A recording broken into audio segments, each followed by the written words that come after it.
Before I introduce our wonderful speaker and topic today, I would like to express my gratitude for the wonderful carers and activists who are attending today. I know this work involves being confronted by suffering almost continuously, and this is why taking a moment to do a session like this, I think, has great benefit for us and then in turn for the animals. Today we have the great pleasure of hearing from Siladasa, who is an ordained member of the Triratna Buddhist order and a founding member of the Melbourne Buddhist Centre. He also has a large role internationally in the Triratna order. Siladasa has been vegetarian since he was 19 and vegan for the past 30 years. His name is a bit of a tongue twister, but it translates as servant of ethics. Siladasa has recently retired just in the last couple of months from a career as a neurologist. He is a highly experienced meditation teacher and a highly respected teacher of the Dharma. We are also so grateful to have Triratna with us. Triratna is also an ordained member of the Triratna order. She is a climate change activist, an animal lover and a mother. The session today has been specifically put together for us as animal carers and activists. Siladasa will explain how emotional pain is usually expressed physically one way or another. He will guide us through a meditation technique, which can be a tool for us as we continue to meet suffering, the suffering of animals, of ourselves, of each other, with love. Thank you very much, Nicole, for your introduction. And I thought, since we've got a good number of people in the room, we'll just go around. I'll just say a name, then the person might like to unmute, and they can just say who they are, where they are, and who they're with, just so we've got a sense of everybody around us, because obviously some of us are new to others, and it'd be just good for all of us to speak and as we see their face. So we know Nicole, and we met me. Dear Charity. Oh, hello. So I'm Triratna, and at the moment I'm just at the City Library in Melbourne, and looking forward to taking part in this. Beautiful. Thank you. Cynthia. Hi, I'm Cynthia, and I'm in Mooroolbar out in the Yarra Valley.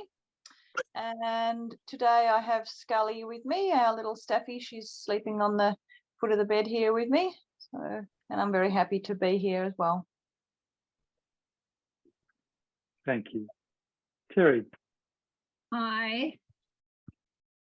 Can you hear me? Yep. Yes. Yep. At home, I'm in Hoppers Crossing, not far from Nicole. And I'm just here by myself. So, yep. Fantastic. Thank you. Victoria. Hi, I'm Victoria. I'm actually in transit. I had to go to Burwood this morning to pick up some medication for one of my roosters. So I'm on my way back to Gisborne. In a few moments, in the presence of my 10 special needs chickens, and I'm very grateful and happy to be here. Thank you. Thank you. Sharon.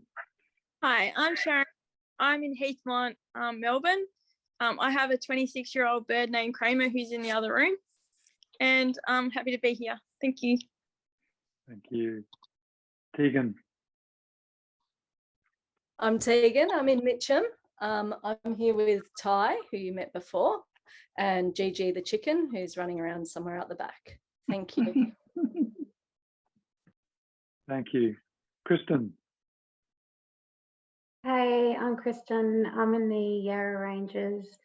I'm here with little Pixie and Cooch. And I've got some chicken friends outside. I think and a couple of ducks. So some Cornish crosses and some ice browns who I've been caring for for quite a few years. I've lost many over the years. Anyone who cares for chickens knows exactly how that goes. And I've got a special needs Cornish cross outside at the moment who's got severe arthritis. So I'm just about to try to reintroduce her to the other girls and see how they go with her, and hope they don't pick on her because she's quite lonely at the moment. She did have another special needs friend with her, but I didn't have the capacity to keep looking after her at the moment. So beautiful Nicole has recently taken her on for me. So I'm forever grateful. Thank you. Angela? Hi, namaste. My name's Angela. I'm from Kathmandu, Nepal. I'm very happy and grateful to be joining you guys today. Thank you. Thank you, Angela. Michelle? Hey, I'm Mish. So I'm in McLeod in Melbourne, and I run a small animal rescue. So we've got about 100 residents at our place, which is pretty full on. But yeah, this is Gravy, who you met before. He's a rooster whose legs don't really work. And Pirate is asleep behind him. Yeah, me. Thank you. And Jasmine and friends. Hi, I'm Jasmine. This is Eb and Helen, and we're from Frankston. Do you want to say more? Yeah. We got Winnie. We got Winnie, Kovu, Nala and Toby. Just some friends of us. Nala's here. 2 rescue puppies. Oh, look at them.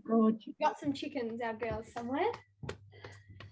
Yeah, they've playing around. They've had a big feed, so they're sleeping in the dirt now.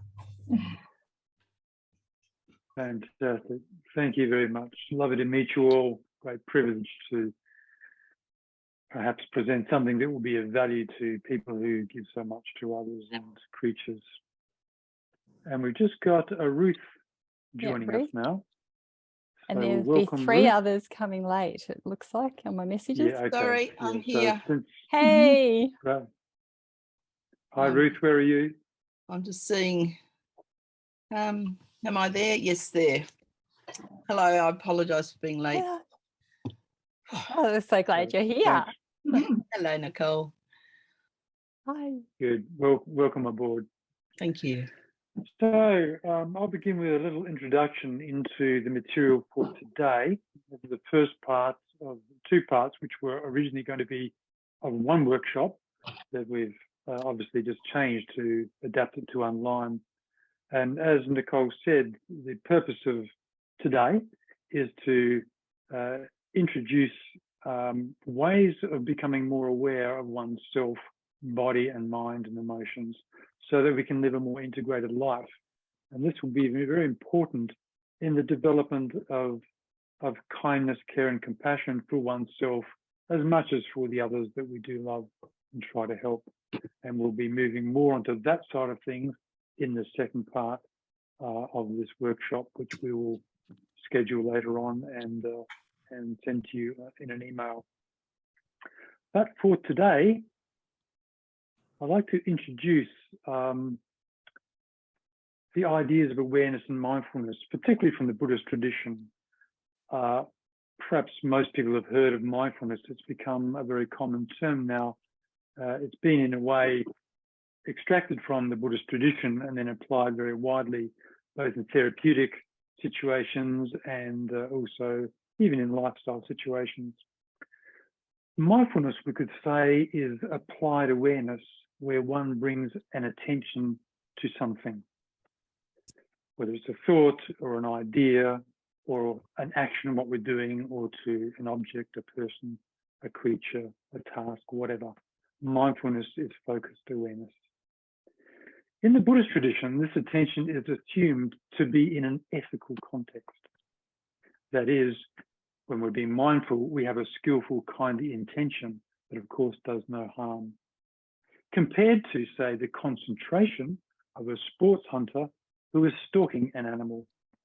They have focus, yes, they have very focused mind, but it is with an intent to kill or to harm. That is not mindfulness in the Buddhist tradition, in the Buddhist context.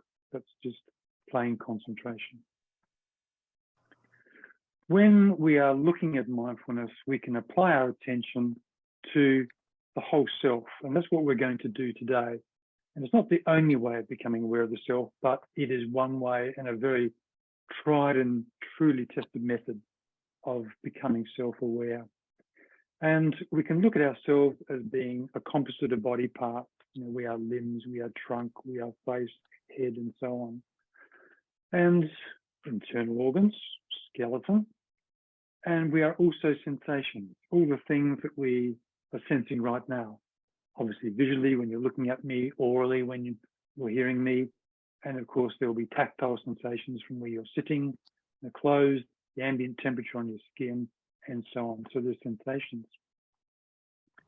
And then there are feelings, and feelings in the sense of feelings pleasant or unpleasant. And there may be feelings which are neutral. So feelings are, if you like, the hedonic tone of sensation. So we have a sensation, and then we have this feeling or this sense of pleasant or unpleasant about it. So it might be at the moment in the seat and in the legs that I'm sitting that I can feel with my heels. I would say I can feel the pressures, I can feel the temperatures, and some of those feelings are slightly unpleasant just because it's a bit cold in this room. That's all. And then we can be aware of mental activity as part of oneself. We talk about the body, sensations, and feelings. There's also the mental side of ourselves, which includes the emotions and the moods. In the Buddhist tradition, mind is not separated between cognition and emotions. It's not done that way. That seems to be the way perhaps Western psychology has emerged in the last century and a bit, cognition and emotion. In the Buddhist tradition, mind includes all of those things because they're all related. In fact, many thoughts have a backside of emotional feeling, and emotions and feelings have a thought or a view behind them. So in our practice today, I would like to guide you into a way of becoming more aware of one's body, its parts, the sensations, the feelings pleasant or unpleasant, and the mental activities, including mind, mood, and emotions, as much as thoughts and ideas. So why do all this? It probably doesn't take a great leap of imagination to think that better self-care and care of others depends upon the depth and breadth of our awareness. And the more sensitivity we have of ourselves, the more able we can be in becoming creative in response to changes, whether it's changes in our body or our mind. Not being aware of physical change, whether of our posture or our bodily functions or our structure, not being aware of our moods or our underlying thoughts or attitudes, we can't be aware of how we truly interact with the world. And when we're not so aware, that usually leads to a less satisfactory experience of life, if not a problematic one. Body and mind are, of course, intimately related. It's very hard to separate the two. But the more separate they are, the less integrated body and mind are, our life becomes more of a struggle. And conversely, the more integrated body and mind is, the more whole and fulfilling life can be for the benefit of all beings as well as oneself. So the application of mindfulness helps bring about this integration of body and mind. And this integration includes a unification of our intentions, our attitudes and emotions with our body that allows awareness of our mind through the physical. With the basic exercises in awareness and mindfulness, which we will begin shortly, we can expand on them, we can elaborate them to incorporate these principles into everything else we do through the day, whether it's exercise or sport, house and home duties, preparing tea, making food, preparations, eating, washing clothes, washing our bodies, dressing, and so on, we can bring more attention and mindfulness and also enjoyment to these things because we are taking them in fully and wholly as it's happening. Our mind's not separated into thinking, what do I have to do today? What am I doing in the next 5 minutes? Is there petrol in the tank of the car? While we're dressing, we can simply enjoy the moment in the present by feeling what we're doing when we're dressing. Feel the slip of the clothes over the limbs and the skin. Feel the change in temperature, and so on. And even start to enjoy all these little simple things in life, which are often all happening automatically and somewhat unconsciously.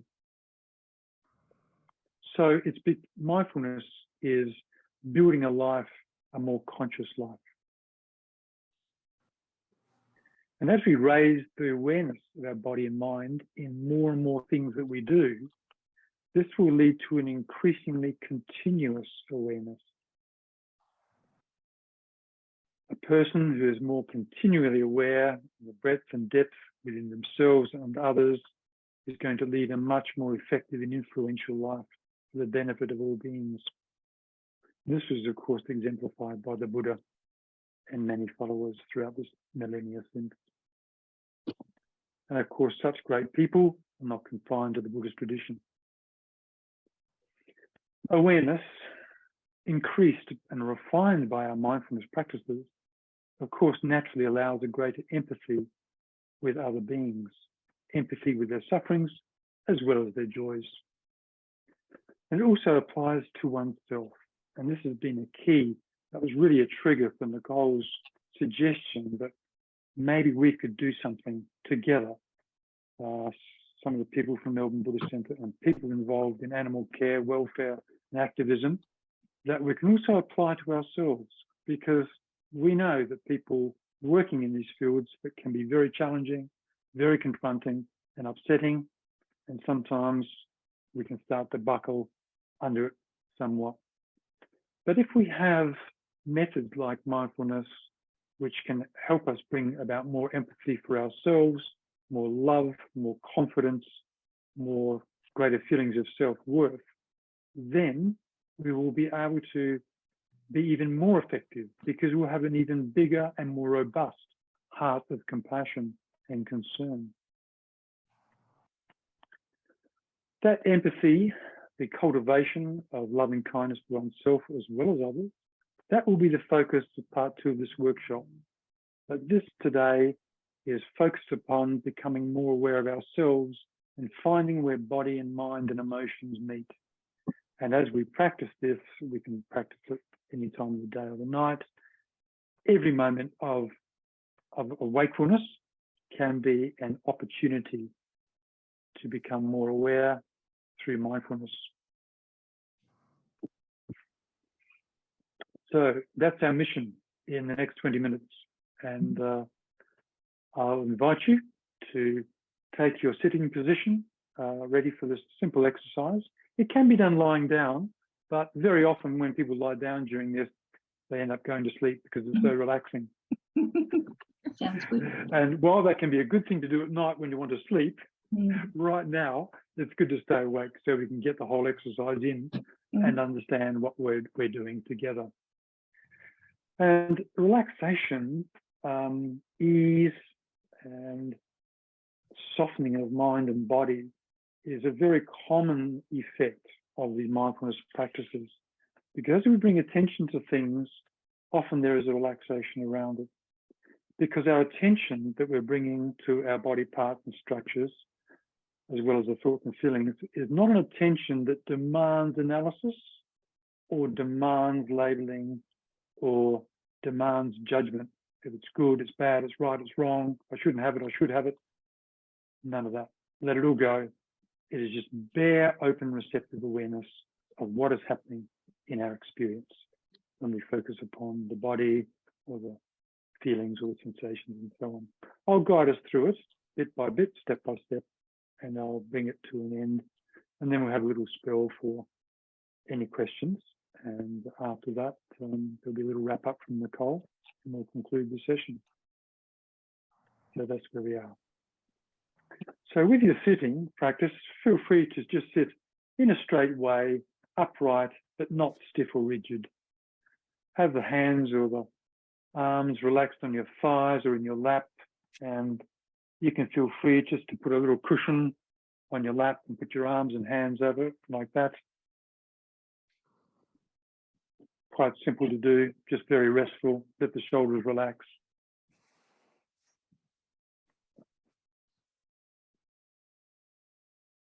And most people do meditative exercises with the eyes closed, but it's not compulsory. If you prefer to have them open, just let the eyes rest about 1 metre in front of you on the floor or on the ground with no particular focus, just completely relaxing the eyes around that area. Otherwise, just let the eyelids slide over the eyes.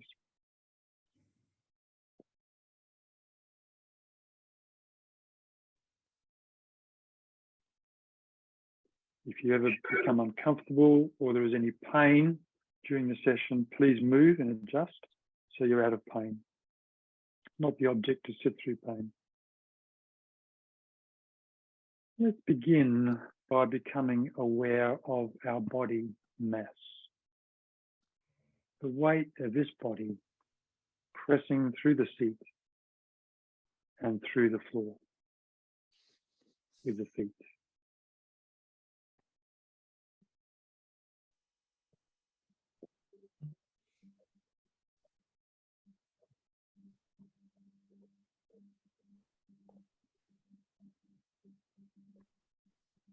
Becoming aware of the body weight.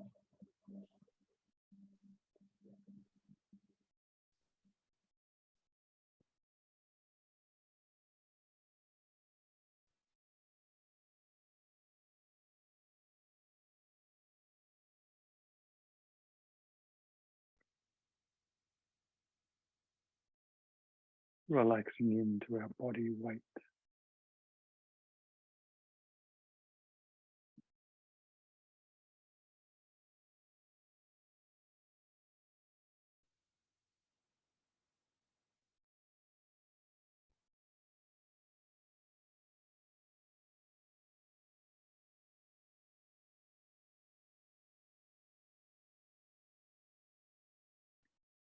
Let's bring our attention to our feet.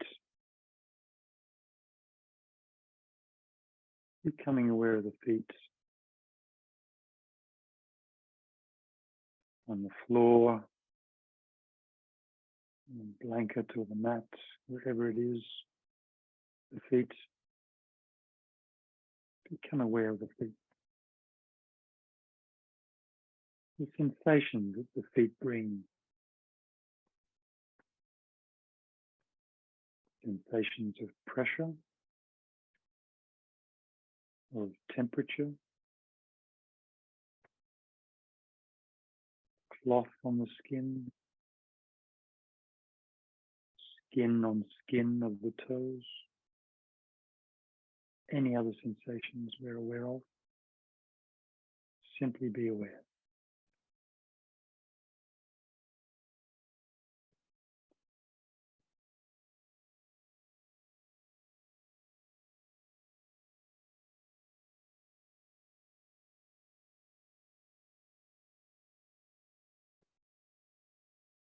Maybe a difference between the soles and the backs of the feet, or the toes and the heels. There's a differential. We simply notice it. Not to analyze or judge.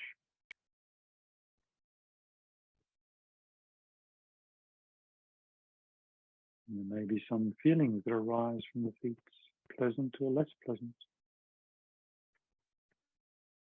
Simply acknowledge those feelings.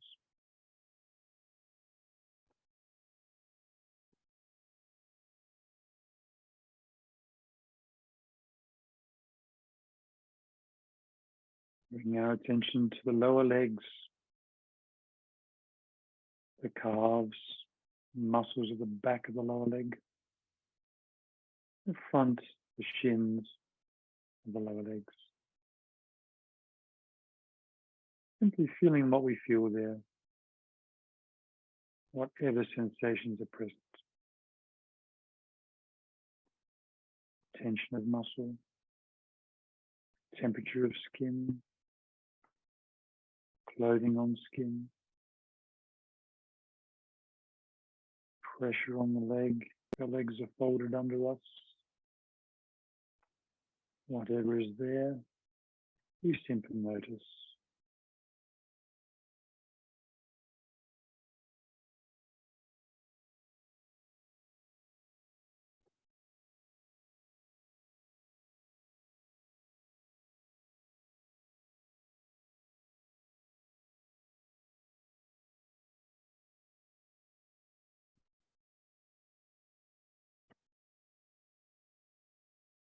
Being alive to any feelings pleasant or less pleasant in the lower legs.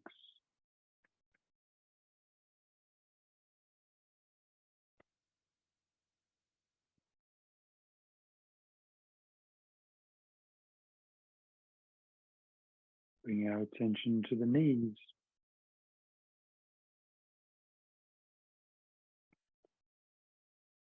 Whatever sensations are present in the knees.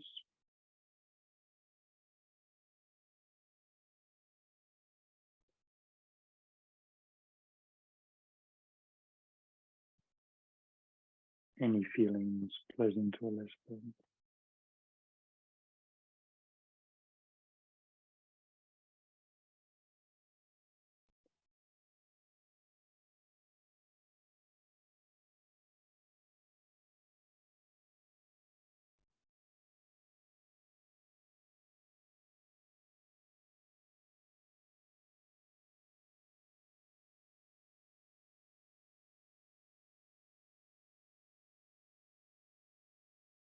Coming to the upper legs, the thighs and the back of the thighs.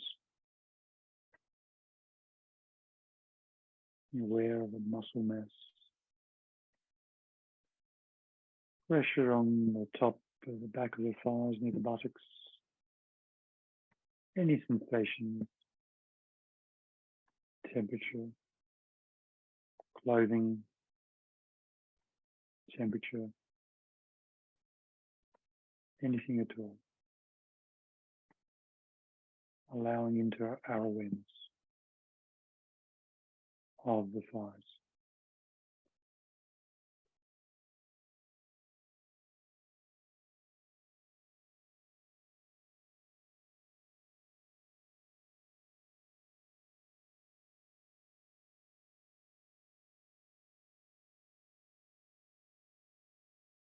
Again, are there any feelings pleasant or less pleasant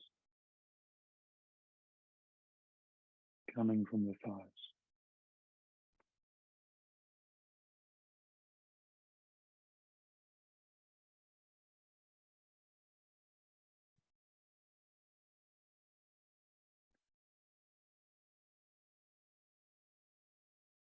Coming further on to the buttocks, sitting bones, the pelvis,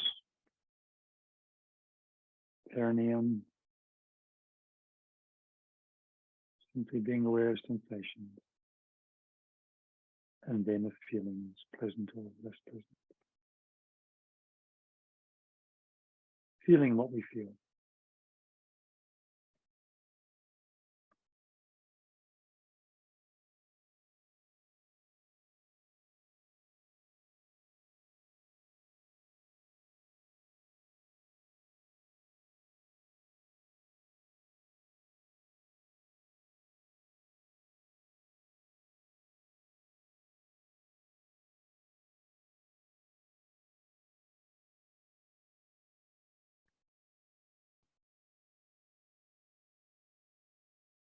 Coming up to the abdomen.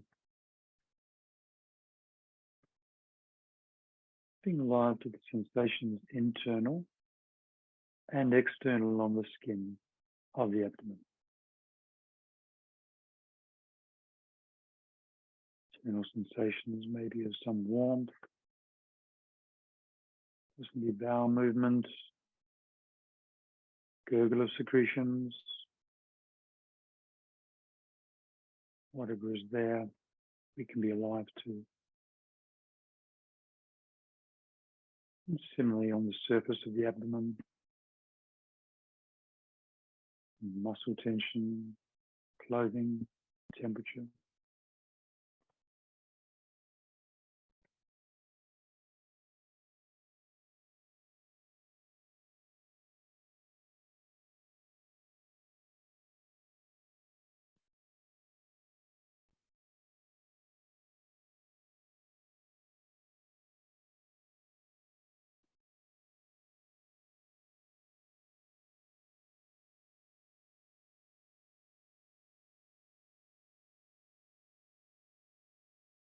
Any feelings, pleasant or less pleasant, in the abdomen.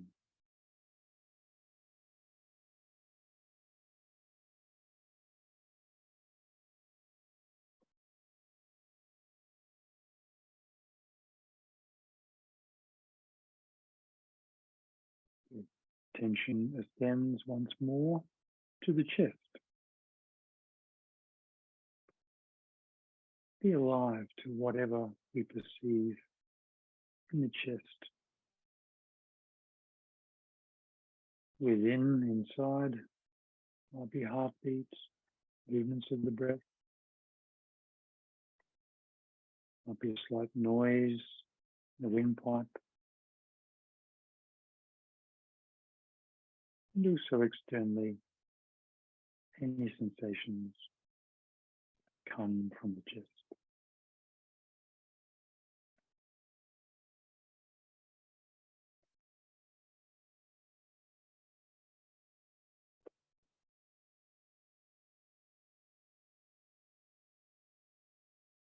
Being alive to feelings, pleasant or less pleasant, in the chest.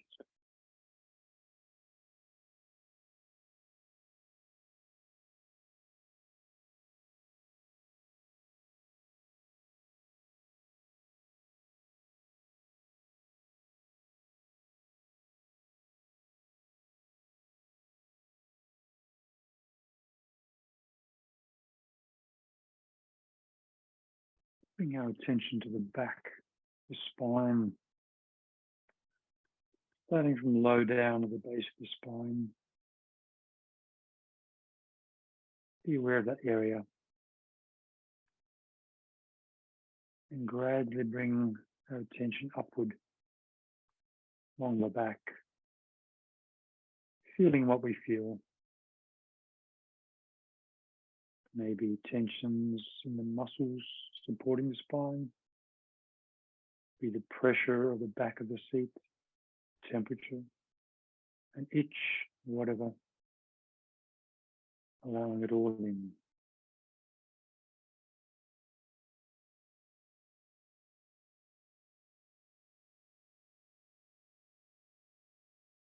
As we come up, there's the shoulder blades behind the shoulders.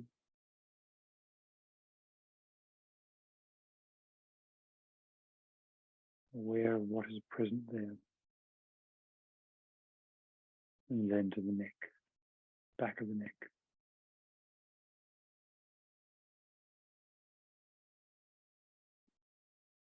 Allowing our attention to be light. Light but adhesive, like a butterfly on a leaf. Enjoying, appreciating the myriad of sensations coming from this body, moment to moment, and changing.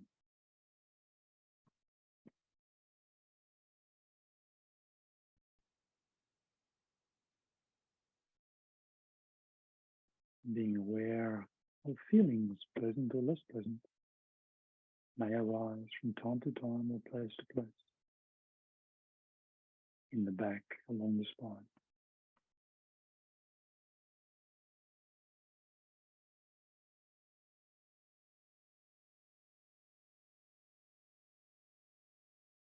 Coming to the head, back of the scalp, ears and the crown, the forehead and temples, with awareness.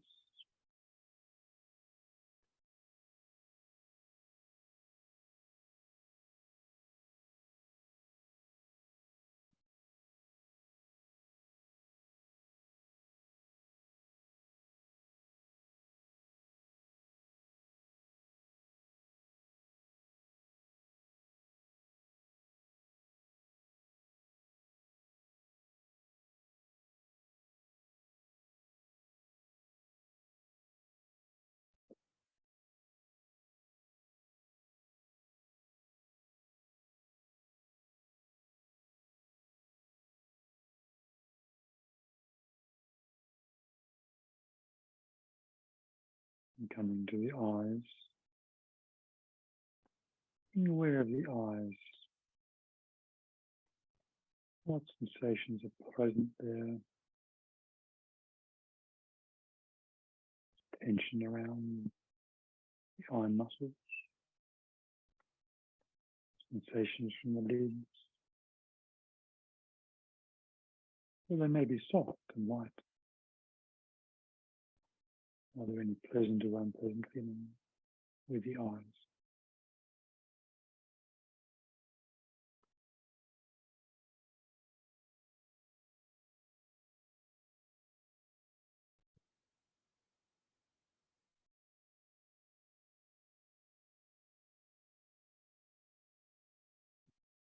Applying the same attention now to the nose,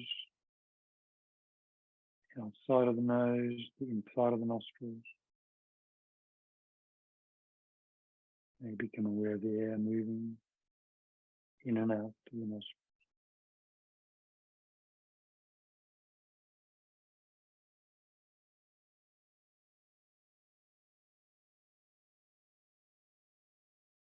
Likewise to the cheeks and the mouth, feeling what we feel.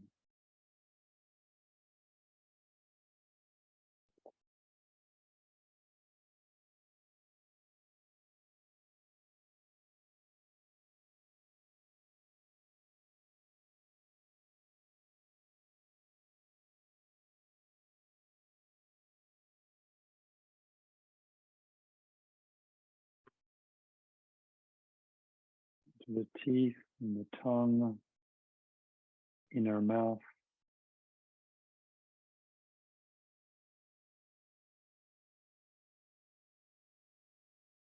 Any tension in the muscles of the jaw, we can let them relax. Or the muscles of the face.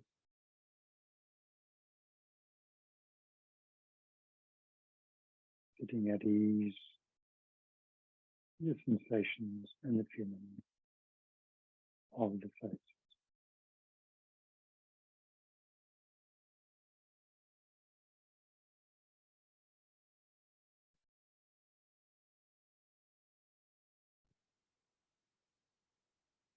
Coming down to the throat, front of the neck. Sensations may be subtle. Allow our attention to rest on this area, alive to anything that might arise.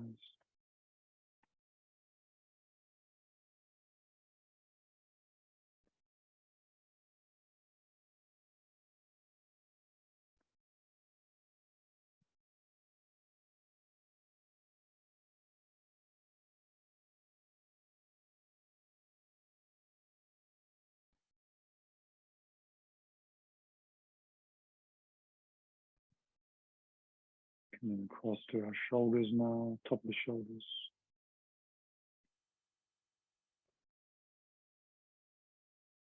With awareness.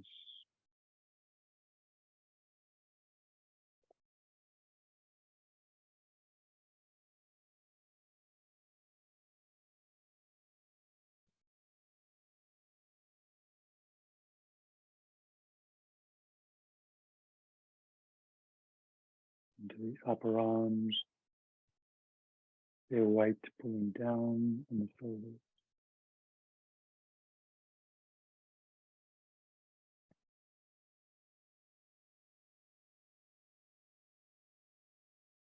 And the elbows.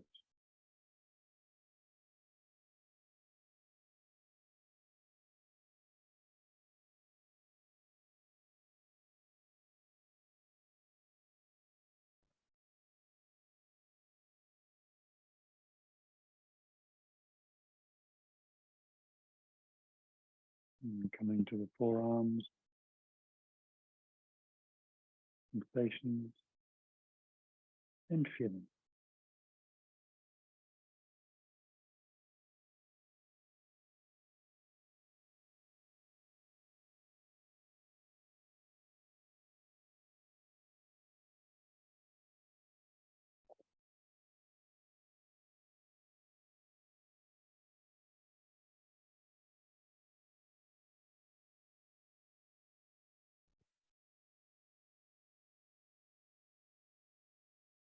coming to the wrists.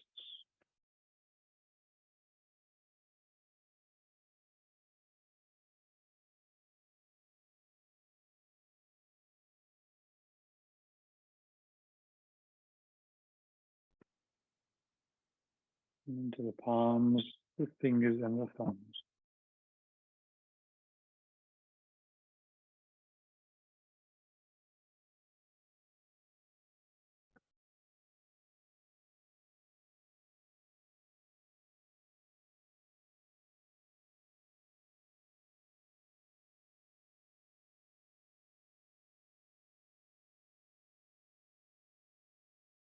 And the backs of the hands.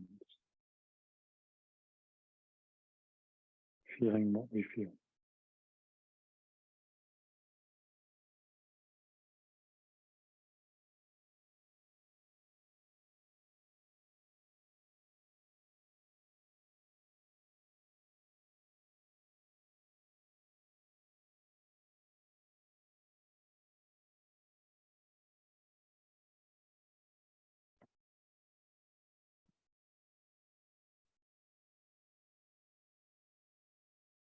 We'll now relax the focus on the hand. Broaden the awareness to the whole body, just sitting where we are. The whole body now, just sitting.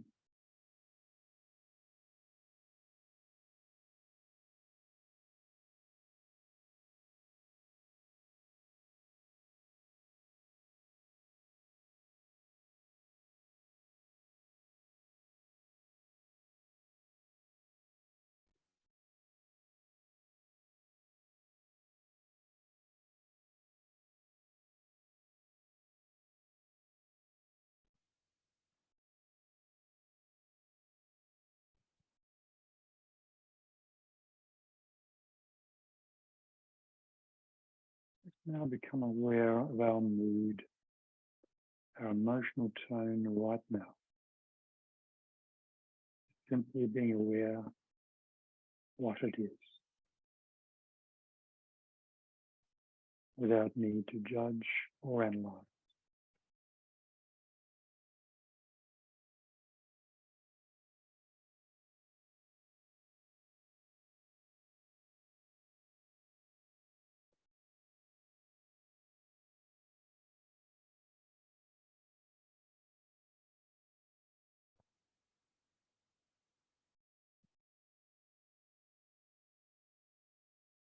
Being aware of any thoughts, ideas or memories that pass through our consciousness. Just being aware of the passage of thoughts or emotions.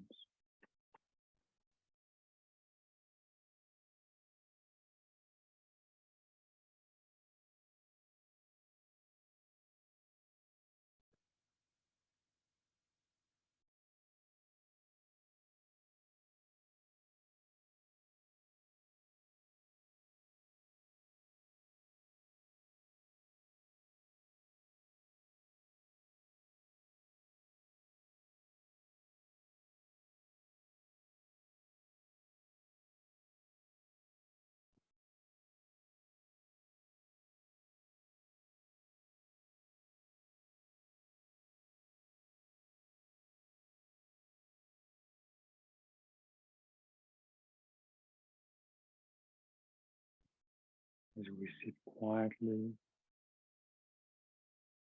still and peacefully, be aware of subtle changes, sensations and feelings in the body and the mind.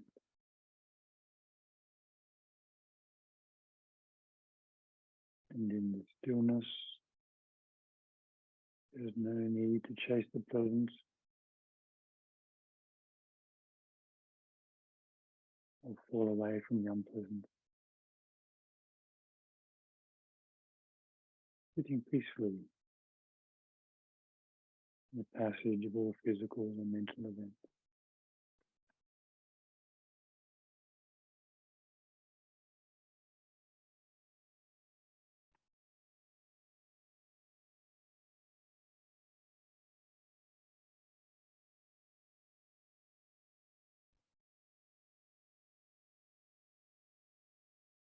So now I'll bring the practice to a close in our own time, without rush. We can open the eyes and other senses and adjust our posture as we wish.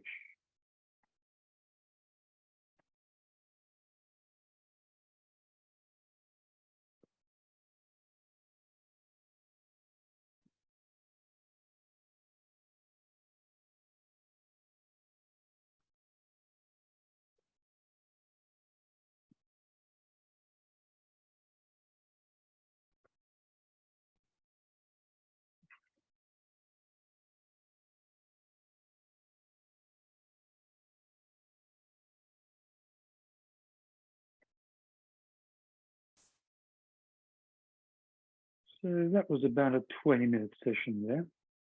A guided, progressive mindfulness of body and mind. And we now have some time. If there's any questions or comments or remarks, very happy to take them. You can simply unmute and speak to me, or you can type in the chat box the little question. I can address those as well. Nicole will keep an eye on the chat box. Hello. That's our first question. Can you speak chicken, Siladasa? No, okay. Not even rooster, despite my gender.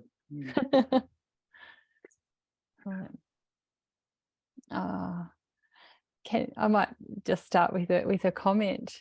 Actually, I have found. Hello, darling Lily.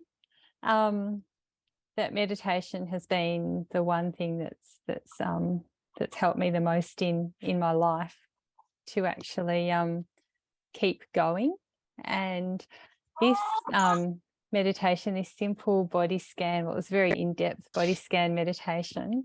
It's just so powerful for picking up areas of tension that over time I have realized are linked to emotion. So when we did that, then I felt, oh gosh, you've been clenching your teeth. You've got pain in your lower back, and I would just disregard these things sometimes. But over time, I've sat with clenching of my teeth. I do that when I'm looking at something I don't want to look at. My back pain happens when I worry about money. So I've done those things. Obviously, I haven't acknowledged them. They've just they sit in your body, don't they? I also liked how you said, don't attach a story to it. Just feel the feeling. Yeah. That's it.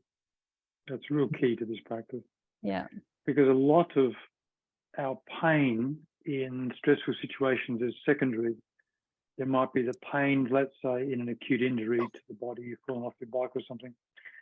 And then we have this emotional reaction, oh, this is terrible, this has happened, this is a catastrophe. We have a second pain that we build up from the story on top of the physical sensation. And that can also happen mentally too, when we see a confronting situation or mental situation, we can have the strike of the impact and the perception of, oh, this is looking horrible or bad. But then we can have a secondary response of thoughts and catastrophe, which give us another pain and overwhelm us.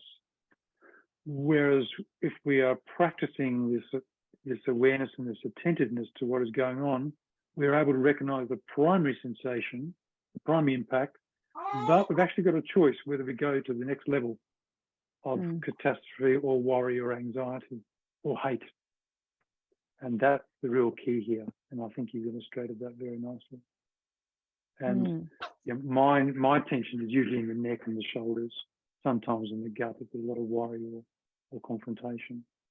And but just carrying things day to day, moment to moment, this is a wonderful way of becoming aware of it. And when we're aware of things, we can usually deal with them much, much better.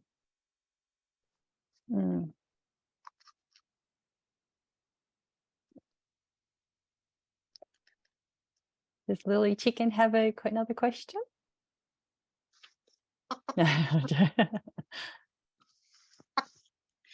She does. Was there anything about the practice which was not clear or ambiguous to anyone, or any uncertainty about what they were doing?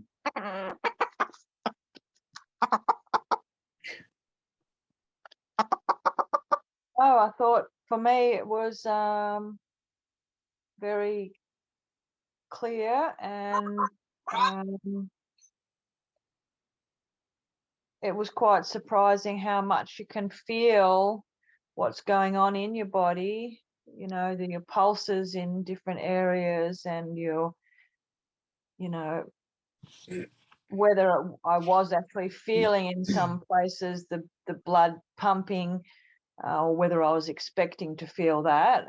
I don't know which one it was, but for me it was really wonderful. Yeah, thank you, Cynthia. Yeah. I totally agree with all of that. Is Nicole going to put that up online so we could listen to it again if we feel like we need the meditation again? Yes. Correct. Yeah. Because, yeah, it was really relaxing and calming. Yeah. Right. Thanks, Sharon. Glad you appreciated it. Yeah. It was good.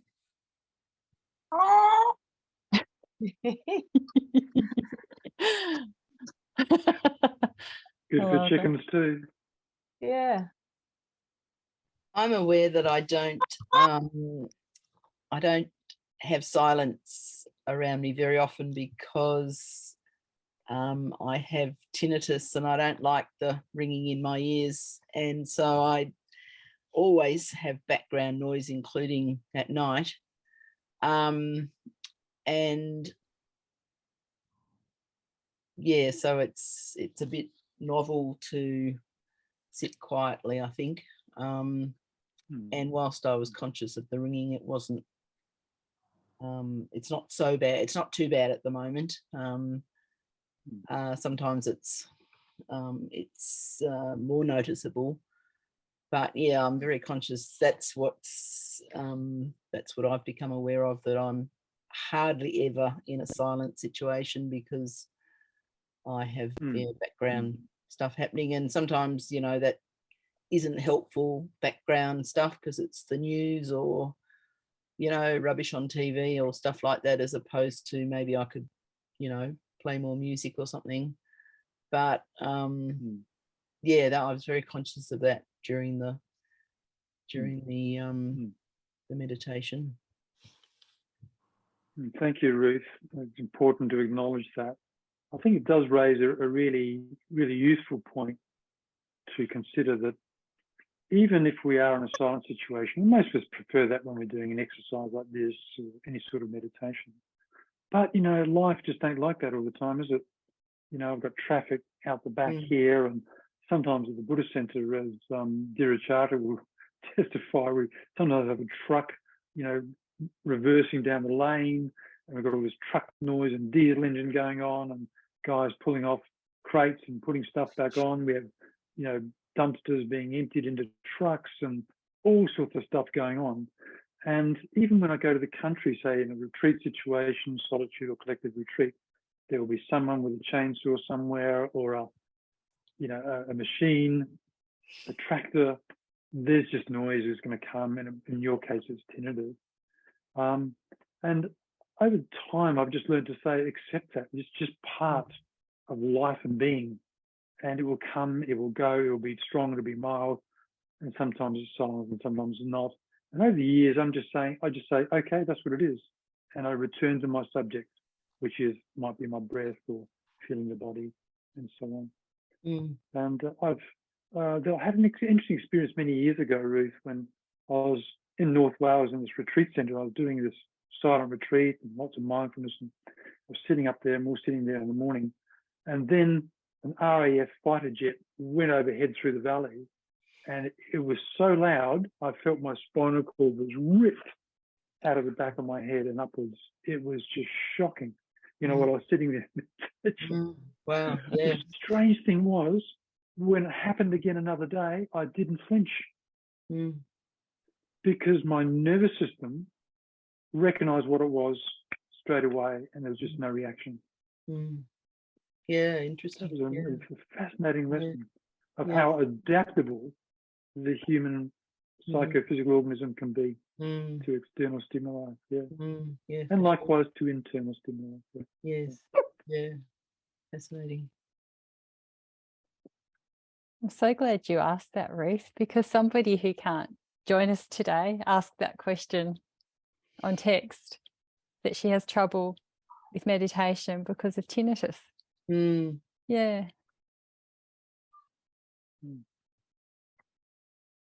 Yes, I have a friend, a dear friend, Ruth, who is one of my mentors in the Triratna Buddhist order, and he's had tinnitus for a long time too, and it can be quite severe. He also has marked hearing loss, so he's got the hearing agent. But his meditation practice is just going to new levels in the last decade. Okay. You know, it's there, but he just said, well, it's just there. It's just in the background, like, you know, the temperature or the sun or the wind. It's just there. And he's now going into meditation where he's never been before. So just to encourage you that this will not necessarily be an impediment to your ability to deepen your awareness and your great love, your great compassion. Yeah, thank you.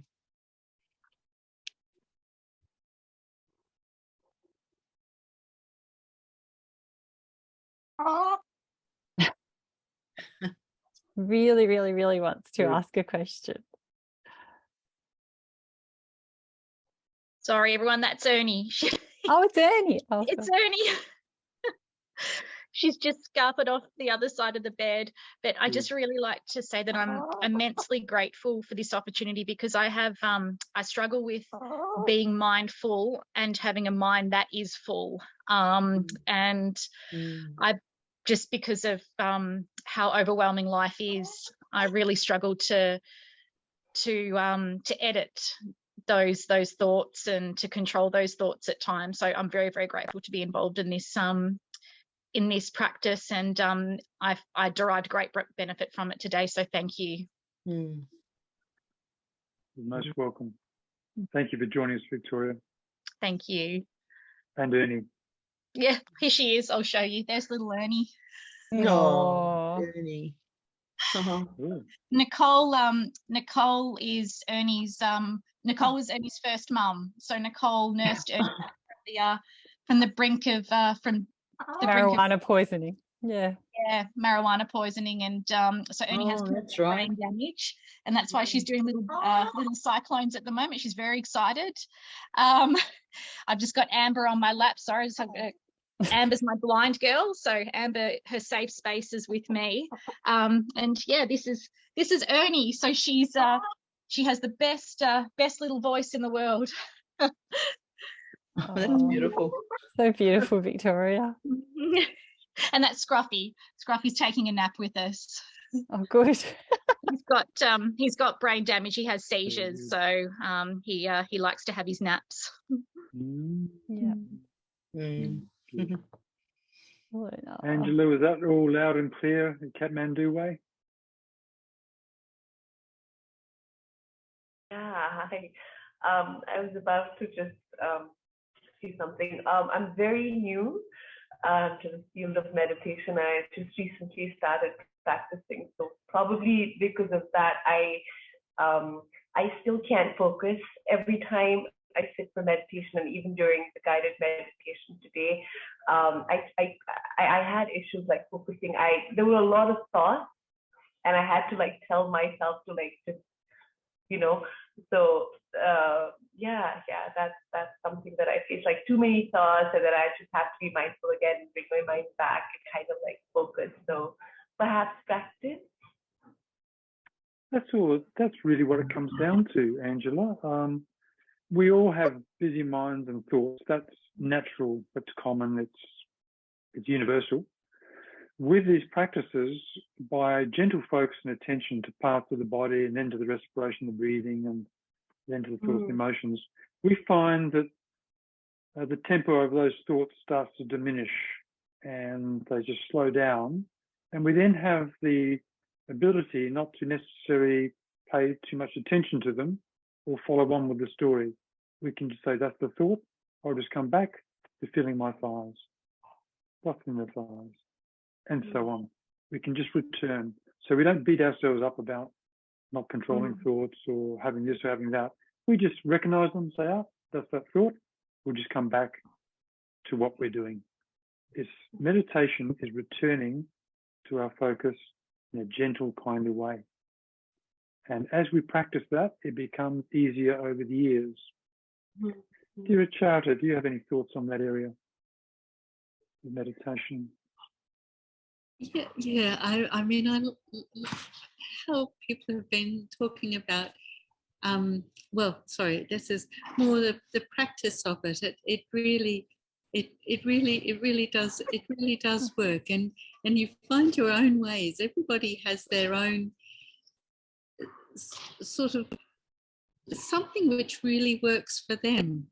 So for some people it might be more images. They can see their body, things happening in it internally. For some people it's more being aware of sensations and their passing. And I think what I'm really thinking is that the sharing of this together is so helpful to all of us. And just at any moment when you find yourself doing something habitual like washing the dishes, it can be, oh, the water is running off the plate. You just draw your mind to something and then you see that it's gone. The plate is dry. Just very simple things. So you can just gradually bring your attention to a point and be aware that you're doing so and be glad of that. Thanks, Siladasa. Beautiful. Thank you. Yes, that's excellent, Triratna. And while you're speaking, I was thinking too, often when I prepare for meditation in the morning, I make myself some tea. I make a bowl of tea, a little pot and some tea. But I do it very carefully, mindfully and happily. All I do is just make the tea and then I drink it and I feel the warmth of the tea through the bowl. I look at the colour, I smell it. I just drink the tea and enjoy it. And these are small moments of beauty, that focuses me. You know, I'm attracted to beauty. You know, it might be sound of music or whatever. And visual things, of course, we are, and the smells and the taste. And I find that very settling because I've been mindful in putting the tea together, mindful of drinking and enjoying it. And then when the bowl is empty, it comes down and I just then slide into the practice. So preparation is really important. And I know that all of us, particularly people caring for others and having our missions as we do in Kathmandu and other places, that life is busy and the mind is therefore busy.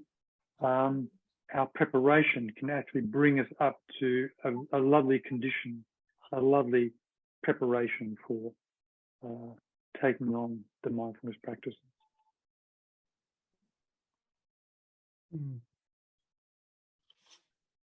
Thank you, Angela. Wish you well in your practice. Thank you. Everything good in Frankston? Yep. Yes, thank you. Yes, I'm just actually so relaxed. I'm just everyone absorbing it. As I was doing it, I nearly fell asleep, and just because we're outside, so just like you said before, just with the noises, but you're familiar with them, but you just seem to I don't know, just absorb it better or just be in tune with it. You know, the birds flying by, and I did hear my neighbour screaming at her kids. That was, but that's okay. That didn't affect me.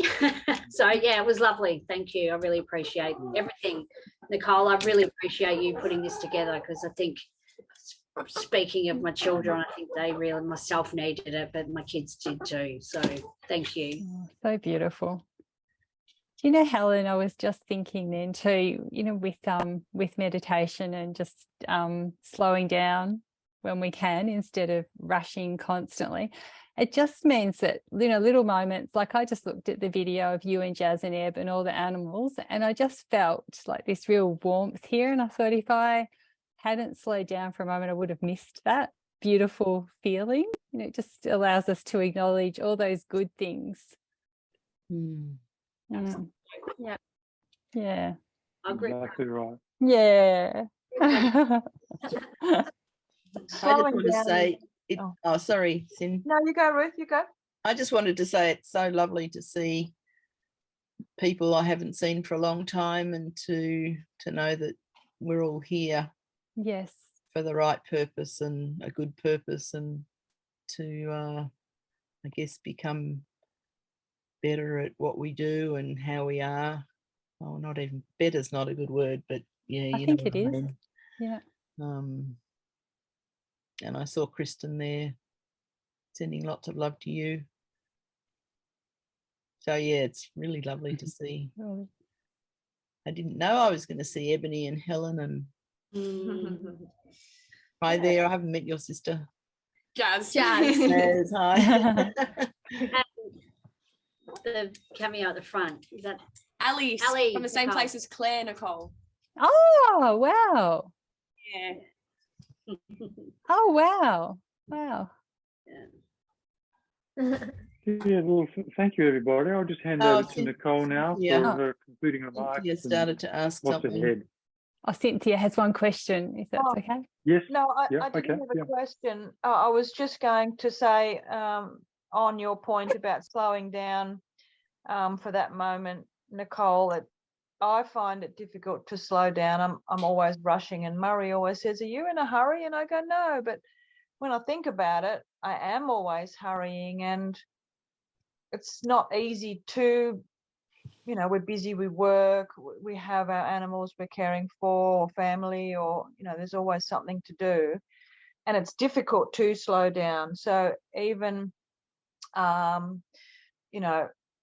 for me, when I do my morning meditation, I'm usually getting up for work, I'm rushing or what have you, and I try and sit down and calm myself. But I will actually try that method and enjoy my cup of tea to slow myself down. I will try that on Monday morning before work. And the other day I was walking down the hallway, and I don't know why, but I just walked down the hallway instead of rushing down the hallway. I just walked, and I felt really weird. I noticed that I was walking in slow motion to usual, and the hallway sort of seemed different.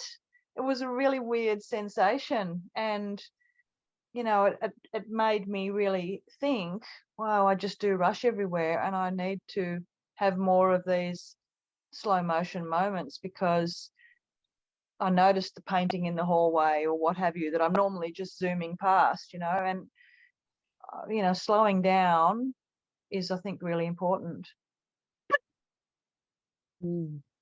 Yes. For Wonderful. calming down Thank as you. well, if you're rushing, you're not calm.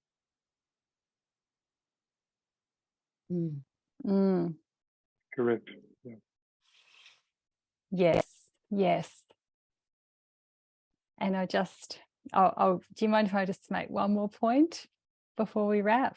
I just on what Cynthia has just said, because sometimes when I feel like when we calm down, it's almost like we're forcing ourselves to calm down because we're in a crisis, and it's someone's needs us and we have to calm down. And so that's a different type of calm down to truly calming down. And when we're in that situation where we've had to become focused because we're in an emergency situation, later on we can come back to it that day too in meditation, and it's a different type of calmness. It's the calmness that you're saying that you experience when you walked down the hallway and saw that beautiful painting that you've had there forever. You've really noticed it. Or when I looked at Eb and Jazz and Helen and thought, oh, I love this family. Yeah. It's taking the time, isn't it? And yes, it's not forced. Not forced. And I do that when I'm walking Scully. I'll actually stop and smell people's flowers and things like that, because I'm really trying to. I mean, she loves the walk, and the most of the benefits for her, but I need to get some benefit. So I stop and I look at flowers and I smell them and I look at bugs and things, and I really try to take my time at that point.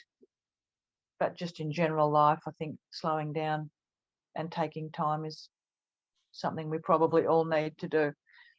Yeah. Yeah. I'm just going to mute because Scully's barking. Okay. Goodness.